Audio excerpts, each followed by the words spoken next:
دنیا میں سب سے حسین چہرہ اللہ نے اپنے رسول کو عطا فرمایا ہے۔ نبی پاک کا چہرہ بھی حسین ہے، مکھ چند بدر شاہ شانی ہے، متھے چمک دی لاٹ نورانی ہے، کالی زلف تے اکھ مستانی ہے، مخمور اکھی ہے مد بھری، پیارا چہرہ ہے۔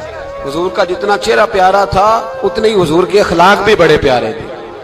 لیکن میرے نبی پاک علیہ السلام جب آئینہ دیکھتے ہیں، آئینہ دیکھنا حضور کی سنت ہے، کوئی سنت سمجھ کے آئینہ دیکھے گا تو ایک دفعہ دیکھنے پر 100 شہیدوں کا ثواب ملے گا۔ لیکن نبی پاک صلی اللہ علیہ وسلم آئینہ دیکھتے کیا کہتے؟ اللہم انت حسنت خلقی فحسن خلوقی۔ یا اللہ، یہ دیکھیں حضور نے ہمیں سکھایا ہے، یا اللہ جس طرح تو نے میری صورت اچھی بنائی ہے میری سیرت بھی اچھی بنا دے۔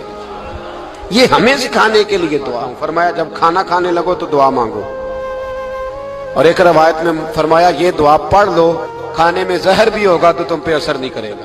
ایسے میں بڑی تکلیف سے کہتا ہوں کہ آج بھی ہمیں کہنا پڑتا ہے کہ بہت سارے لوگ ایسے ہیں جو ابھی بھی کھانے سے پہلے بسم اللہ نہیں پڑھتے۔ بسم اللہ الذی لا یضر مع اسمہ شیء فی الارض ولا فی السماء یا حی یا قیوم، اللہ تعالیٰ کے نام سے جس کی برکت زمین و آسمان میں، جس کی برکت سے زمین و آسمان میں کوئی چیز بھی نقصان نہیں دیتی، اور اے اللہ ہمیشہ زندہ رہنے والے اور قائم رہنے والے۔ یہ نبی پاک علیہ السلام، اور ایک حدیث میں اور بھی دعا آئی ہے۔ بسم اللہ شریف تو خیر بخاری میں موجود ہے، مسلم میں موجود ہے۔